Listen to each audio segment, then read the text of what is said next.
নমস্কার বন্ধুরা, কেমন আছো তোমরা সবাই? আশা করি তোমরা খুবই ভালো আছো। আজকে হচ্ছে সোমবার, আজকে সকাল থেকে আমি ব্লগটা স্টার্ট করছি। আজকে একটা ছোট্ট ব্লগ তোমাদের সাথে শেয়ার করব। আজকে হচ্ছে 30-এর পরীক্ষা শুরু হচ্ছে, আজকে সেকেন্ড টার্ম এক্সামের ফার্স্ট দিন।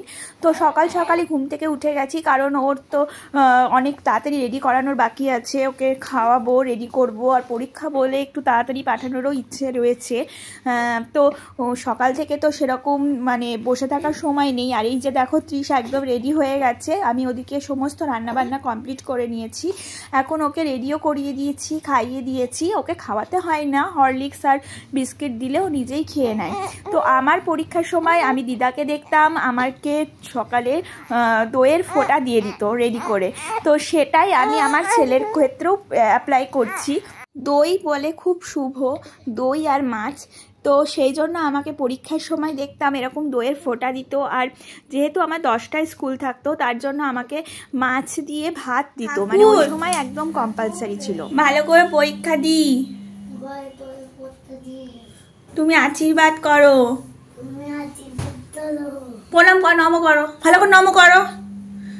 ওই যে মা সরস্বতী, এইখানে নম করো। এই যে এইখানে মা সরস্বতী, ওইখানে মা সরস্বতী, প্রণাম করো, করো করো করো, নম করো। তো ওর বাবার সাথে স্কুল যাবে, একদম রেডি হয়ে গেছে। ওকে ঠাকুর প্রণামও করিয়ে নিলাম। আমার এটা ভালো লাগে যে পরীক্ষার সময় ও ঠাকুর প্রণাম করে যাক। সেটা আমার খুব মানে একটা অন্যরকম ফিলিংস হয়, মনে হয় যেন যে না, একটা পজিটিভ এনার্জি তৈরি হয় শরীরে। আমি যদিও কুসংস্কার মানি না, তবে এইরকম ঠাকুরকে প্রণাম করে পরীক্ষার হলে যাওয়াটাকে আমার কাছে একটা পজিটিভ ভাইবসের মতো মনে হয়। তো আমি চাই আমার ছেলেও যেন প্রত্যেক দিন পরীক্ষা হলে পরীক্ষার সময়তে যেন ও ঠাকুরকে প্রণাম করেই যায়। তো ও এখন রেডি হয়ে নিচ্ছে।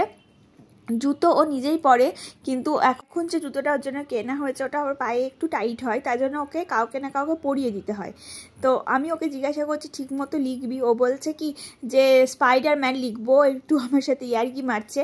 তো একদম রেডি হয়ে নিয়েছে। ওর পরীক্ষা, আর আমার মনে হচ্ছে যে আমারই টেনশান, মনে হচ্ছে না আমি পরীক্ষা দেব।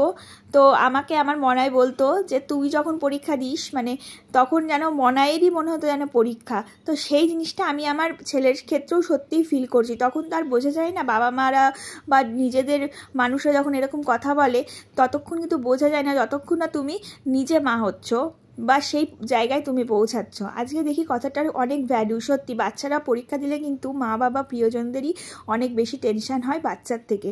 বাচ্চা কি লিখবে না লিখবে সেই ভয়েই কিন্তু আমরা ব্যস্ত হয়ে যাই।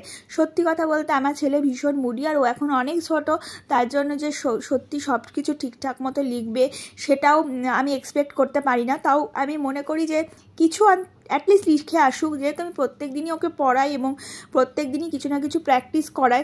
তার জন্য আমার মনে হয় যে অ্যাটলিস্ট কিছু লিখে আসুক, কিছু না লিখে আসার থেকে কিছু লিখে আসা ভালো।